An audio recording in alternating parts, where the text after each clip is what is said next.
চীনের দক্ষিণ পশ্চিম প্রদেশ খুইঝৌতে দাঁড়িয়ে হুজিয়াং ক্যানিয়ন ব্রিজ, যা বিশ্বের সর্বোচ্চ সেতু তকমা পেতে যাচ্ছে।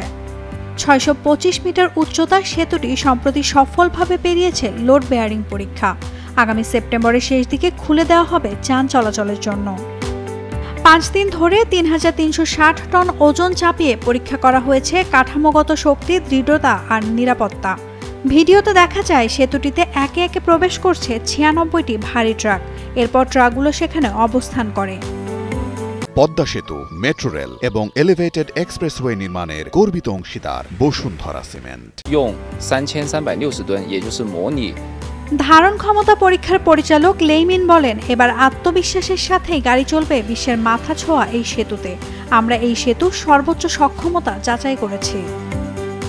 ২৮৯০ মিটার দীর্ঘ আর ১৪২০ মিটার মূল স্প্যান নিয়ে দাঁড়িয়ে থাকা এই সেতুটি ৬২৫ মিটার উঁচুতে। এটি শুধু বিশ্বের সর্বোচ্চ সেতুই নয়, পাহাড়ি অঞ্চলে সবচেয়ে বড় স্প্যানের রেকর্ডও গড়তে যাচ্ছে। সেতুটি বানাতে ৩০ কোটি মার্কিন ডলার ব্যয় হয়েছে চীনের। মাত্র ৩.৫ বছরে শেষ হওয়া এই প্রকল্পে ব্যবহার হয়েছে স্যাটেলাইট গাইডেড কেবল ক্রেন, এআই সিমুলেশন আর মডুলার অ্যাসেম্বলি প্রযুক্তি, যা একে বানিয়েছে আধুনিক প্রকৌশলের এক বিস্ময়। Naomi Nasrin, Daily Sun.